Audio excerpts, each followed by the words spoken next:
did I know when I found a job in the call center of a large national bank that I was beginning a 6-year sojourn in business.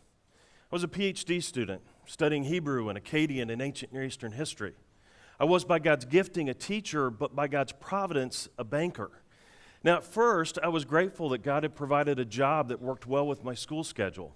But as my program wrapped up and I didn't find a job in the pastorate or in a teaching post, the frustration began to build. It grew despite the fact that my banking career was taking off. I had progressed from answering phones through the management ranks until I was in charge of the center.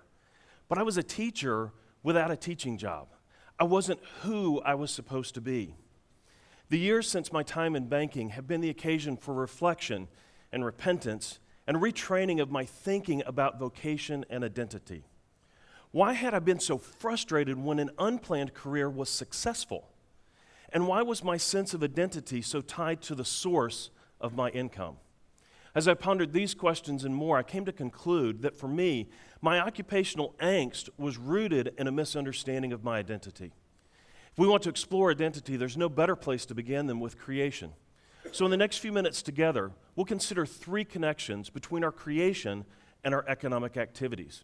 Now for me, my issues were primarily vocational, but we'll explore economic activity a bit more broadly.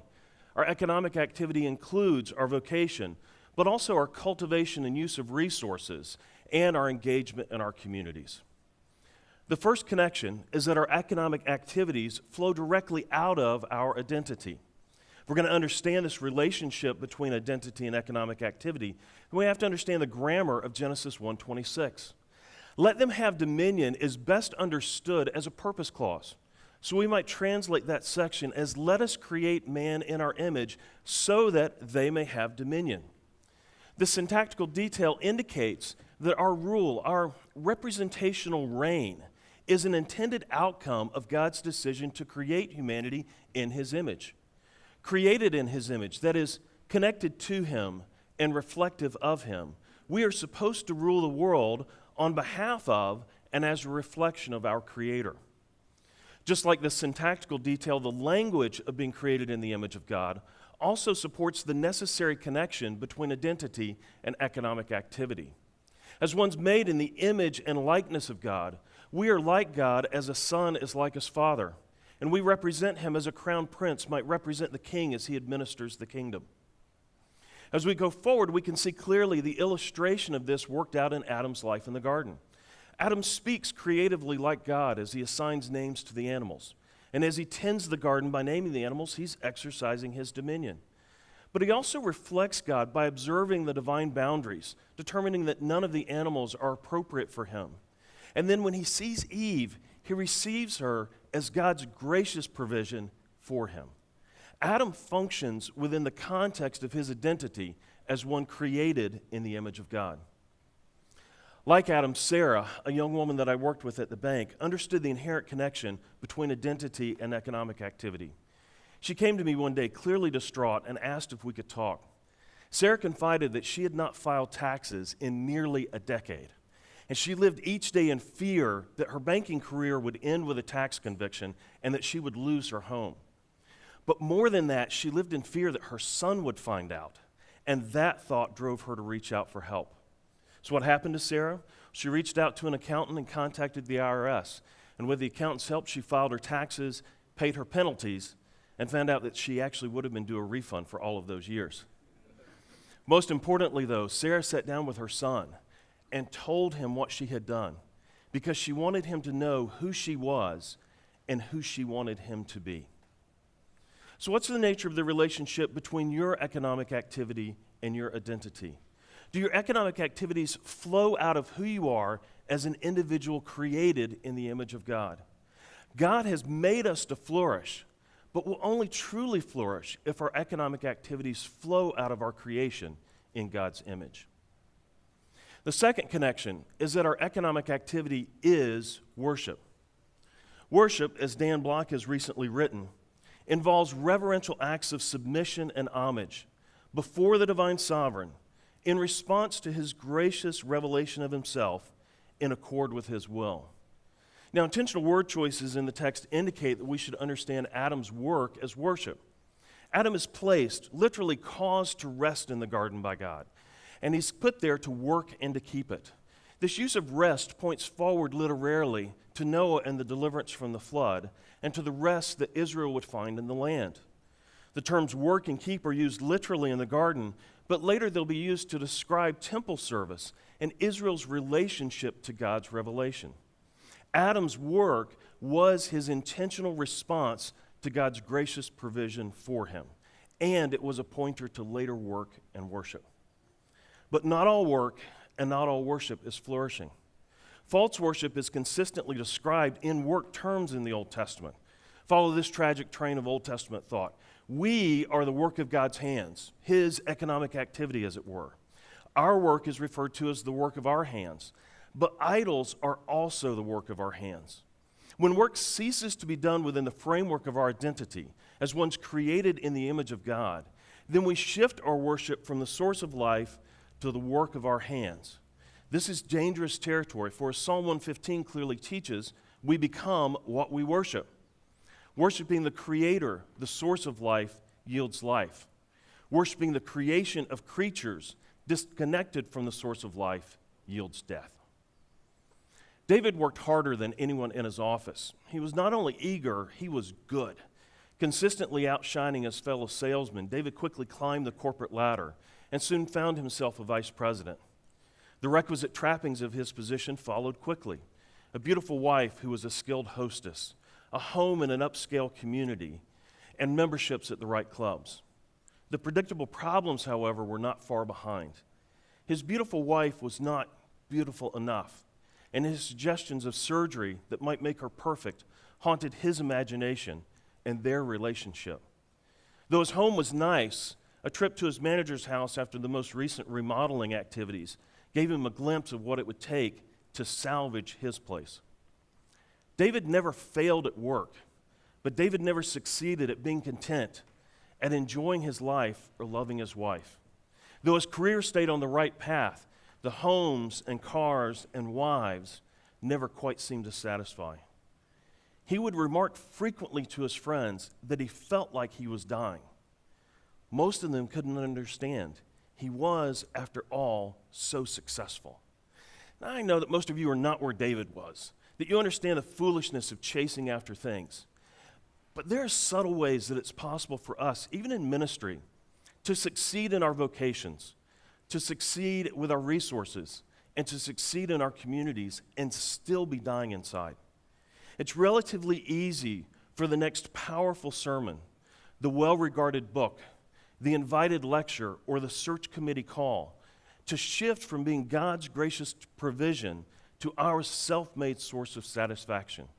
And once we shift from worshiping the source of life to the work of our hands, we become what we worship.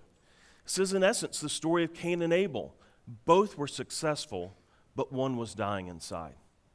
Work is worship. And worshipful work, like Adam and Eve maintaining the garden, supports and sustains flourishing life by thankfully stewarding the gifts that God gives. So is your economic activity an intentional act of worship in response to God's gracious provisions in your life? God has made us to worship, but in order to worship, we must truly worship Him with our economic activities. The third connection is that God intends a flourishing society, not just flourishing individuals. In Genesis 1, humanity is commanded to be fruitful and multiply to fill the earth. In order to be fruitful and multiply, humanity, that is male and female, husband and wife, must cooperate. They must work together to build the most basic unit of society, the family. It is through their work together that they will flourish and accomplish God's command. The implication of this is that God's intention is for a flourishing society, not just for flourishing individuals to be formed.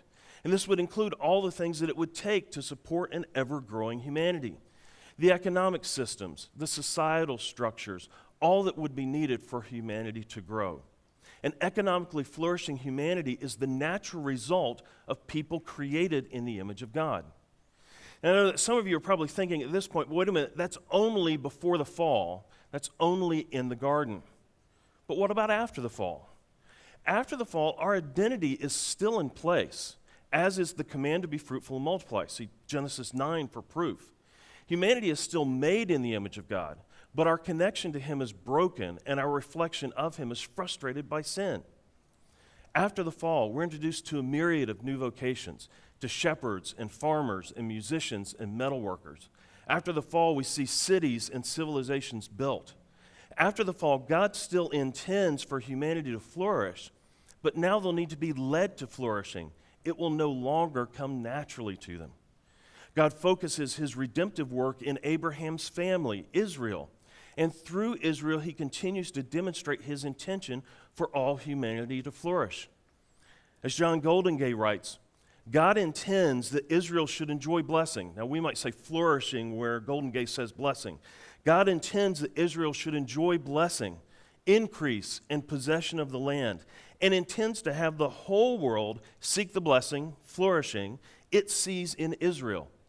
God's design is that all the nations should flock to Jerusalem to listen to God. The same idea of God creating a flourishing society to represent him in the world is still present in the New Testament. Now, I thought I was in good shape because all of our New Testament friends are in the back corner, but Daryl snuck up. So I'm going to make this short before he rushes the stage.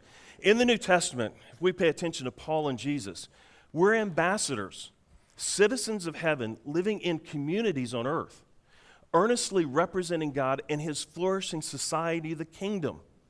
We invite everyone who hears to enter through the gospel.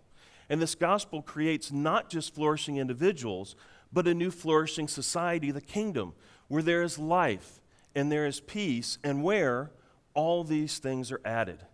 Economic activities are not outside the kingdom, they're placed in the kingdom in their proper orientation as a necessary result of our identity as newly created ones in the image of Christ. An economically flourishing society is the natural result of what God is doing through his kingdom now. I thought that I wasn't flourishing at the bank because I wasn't teaching. In all reality, in part, I wasn't flourishing at the bank because I had no one in mind but me. No community, just me, and the fact that I wasn't teaching. To this day, I still cannot imagine what that stretch was like for my family. No one leads quite as joyfully as Eeyore. Now, I'm gifted to teach, and it's what I'm supposed to do, and it's where I'll be most effective. But even if I'm in a teaching post or I'm in the pastorate, how much of my life is not related to my teaching? If my vocation is my identity, then the rest of my life is disconnected from who I am. It is a throwaway segment that doesn't matter. But that's not how we're designed.